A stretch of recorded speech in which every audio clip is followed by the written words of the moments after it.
nói một tiếng nữa tôi lột chết cha mày liền không?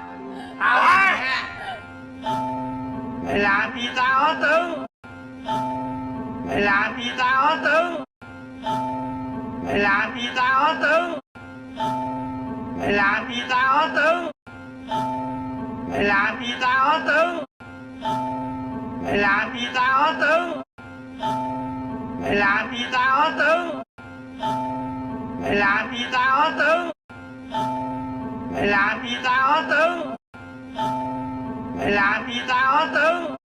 Mày nói một tiếng nữa tôi lột chết cha mày liền không? Mày làm gì tao hả Tướng? Mày làm gì tao hả Tướng?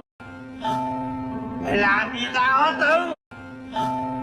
Mày làm gì tao hả Tướng? Mày làm gì tao hả Tướng? Mày làm gì tao hả Tướng? Mày làm gì tao hả Tướng? Mày làm gì tao hả Tướng?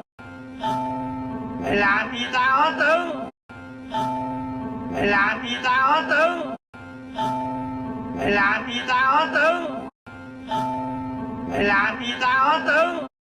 Mày nói một tiếng nữa tôi lột chết cha mày liền không? Mày làm gì tao hả Tướng? Mày làm gì tao hả Tướng? Mày làm gì tao hả Tướng? Mày làm gì tao hả Tướng? Mày làm gì tao hả Tướng? Mày làm gì tao hả Tướng? Mày làm gì tao hả Tướng? Mày làm gì tao hả Tướng?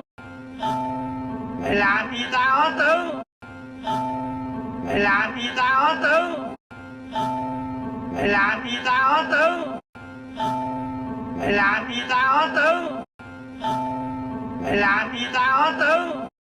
Mày nói một tiếng nữa tôi lột chết cha mày liền không? Mày làm gì tao hả Tướng? Mày làm gì tao hả Tướng? Mày làm gì tao hả Tướng? Mày làm gì tao hả Tướng? Mày làm gì tao hả Tướng? Mày làm gì tao hả Tướng?